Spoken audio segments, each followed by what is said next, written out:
जो मुक्त है कभी बंधा ही नहीं, बंधन का मुख्य हेतु इच्छा है। साधना का फल है इच्छा रहित हो जाना। किसी भी तरह की कोई भी इच्छा नहीं। जिसके हृदय में ना सद इच्छा है ना असद इच्छा है, वो जीवन मुक्त महापुरुष है। जिसके हृदय में सद इच्छा है वो साधक है। जिसके हृदय में असद इच्छाएं हैं वही विषयी संसारी पुरुष है। यद्यपि संसारी पुरुष भी स्वरूप से मुक्त है, पर वो इच्छा रखने के कारण जन्म मरण के चक्र को स्वाभाविक प्राप्त होता है। इसलिए उपासक इच्छाओं के त्याग के लिए सदैव बलवान बना रहे। कोई इच्छा नहीं। जथा लाभ संतोष सदा काहू सो कछु न चाहोगो। प्रभु से भी नहीं। सच्ची मानिए, प्रभु से भी कहने की आवश्यकता नहीं है। अनंत माताओं का दुलार लिए हुए हमारे सर्वशक्तिमान, सर्वज्ञ, सर्वत्र सर्वभूत हिते रताः प्रभु सदैव हित करते रहते हैं, मंगल करते रहते हैं, पर हमारी इच्छाएं गलत आचरणों में ले जाकर हमको दुख प्रदान करती हैं। ये हमारी इच्छाएं हैं। यदि हम इच्छा का त्याग कर दे तो प्रभु से भी इच्छा करने की आवश्यकता नहीं है। वो अपने आप योगक्षेमम वहाम्यहम, वो आप आगे से आगे व्यवस्था करते हैं। सत्य कहते हैं आवश्यकता बाद में होती है, व्यवस्था पहले हो जाती है। एक बार नहीं, लाखों बार ये अनुभव किया गया। एक भक्त नहीं, अनंत भक्तों ने ऐसा अनुभव किया। आवश्यकता बाद में, उसकी पूर्ति पहले ही हो गई है। पता बाद में चलता है। हम बोले ऐसा चाहिए और पूर्ति पहले है कि वो तो है, पहले से ऐसे ऐसा हो गया है। क्या हुआ? आप अपनी निष्ठा से चूक गए, इच्छा कर ली, प्रभु ने पहले पूर्ति कर रखी थी। बोले हमारी तो नहीं होती, क्योंकि आप इच्छाओं के गुलाम हैं, प्रभु के दास नहीं। इसलिए अवश्य में भोक्तव्यम कृतम कर्म शुभाशुभम, भोगना पड़ेगा आपको। जो अशुभ कर्म कर रहे हो, जो शुभ कर्म, सुख और दुख दोनों यदि भगवान में स्थित हो तो सुख दुख के परे स्थिति होती है भक्त की। भारी से भारी बाहरी दुख दिखाई देगा, बाहरी सुख दिखाई देगा, उसकी स्थिति में सुख और दुख प्रवेश नहीं कर सकता। हमारी साधना का परम लक्ष्य है चाह मिटाना, इच्छा मिटाना, चिंता शोक रहित हो जाना। फिकर फार फकनी करे ताको नाम फकीर। कोई इच्छा नहीं रह गई, सद की भी इच्छा नहीं। क्या स्थिति है? सद की भी चाह नहीं रह गई। असत की तो बात क्या। जो सद असत से परे प्रेम तत्व है, वो इच्छा रहित उपासक के हृदय में प्रकाशित होता है। जाहि न चाही कबहु कछु, तुम सन सहज सने। सहज प्रेम प्रभु से हो जाएगा। जैसे भी सहज प्रेम विषयों से, ऐसे प्रभु से हो जाएगा। बस इच्छा रहित हो जाओ।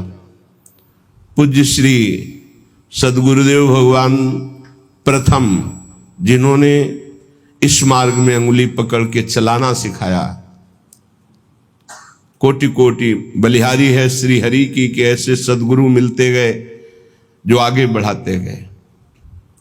बचपन से ही उन्होंने यही शिक्षा दी, कभी कोई इच्छा मत करो, जैसे प्रभु रखे वैसे राजी रहो।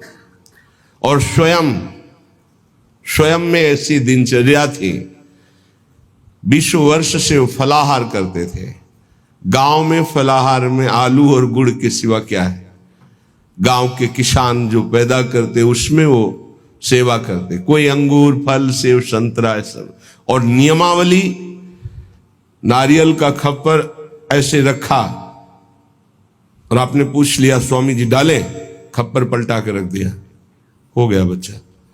पहले सिखा दिया जाता था पूछ मत लेना, थोड़ा डाल, स्वामी जी और डाले, बस उतने से ऐसे हाथ रख देते।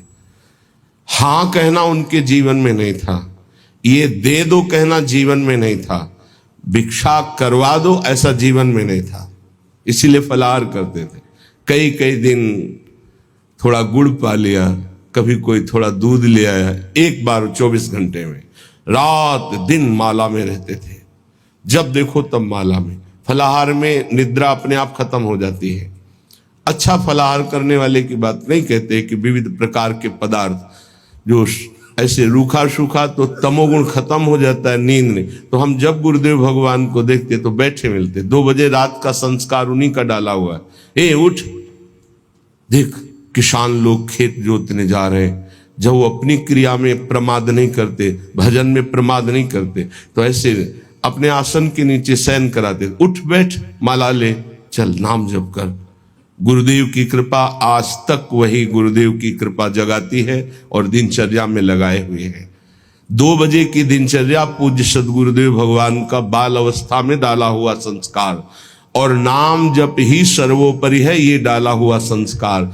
नाम जप से ही रूप का प्रकाश होता है, ये विश्वास गुरुदेव ने ही दिया था।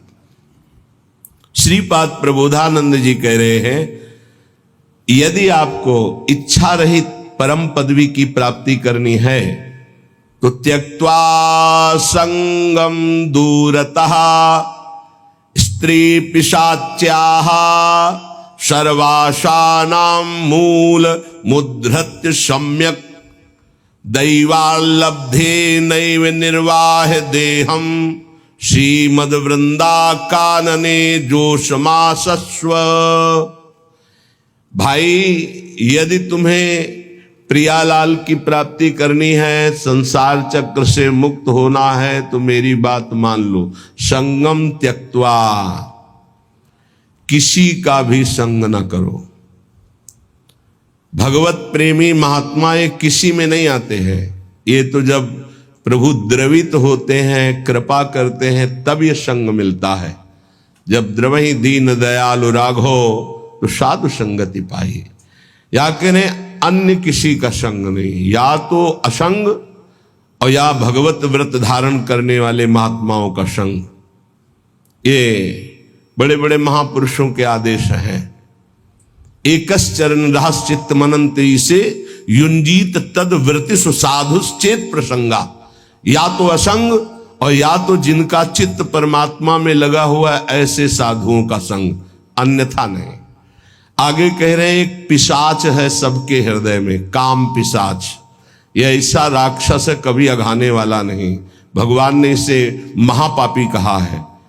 और ये महासनो, बहुत खाने वाला लेकिन कभी ना घाने वाला, अर्थात भोगते भोगते मर जाओ पर कभी तृप्त नहीं हो सकते।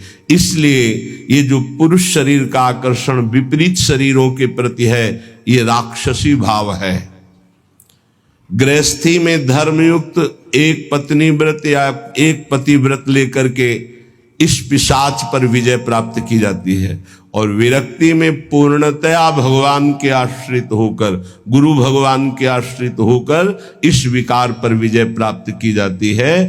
साधन में बड़ी ऊंचाई तक ये काम भ्रष्ट कर देता है, इसे पिशाच कहा गया है।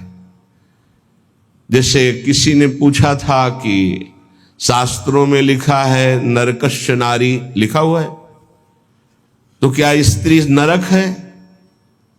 उसका अर्थ तुम कैसे जानोगे जब भजन नहीं करते?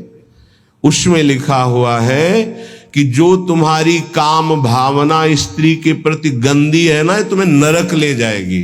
भगवान ने कहा है, त्रिविधम नरकस्येदम द्वारम नाशन मात्मनः कामः क्रोधा तथा लोभा तस्मादेव त्रयम त्यजेत। तुम उनमें मां भाव, देवी भाव ये नहीं कर सकते हो, तुम उनमें भोग्य भाव करोगे तो नरक पहुंचोगे। ये लिखा है नरकस्य नारी। जो नारी के प्रति काम भोग की भावना से देखता है सब माताओं बहनों की तरफ, उसका नरक जाना निश्चित है, अशुभ गति को व्यभिचारी प्राप्त होता है। जो शास्त्रों की भाषा को नहीं समझते वो शास्त्रों के प्रति अंगुली उठाने लगते, उसमें ऐसा लिखा है। ये बड़े बड़े देशभक्त, बड़े बड़े भगवत भक्त इन्हीं माताओं से प्रकट होते हैं।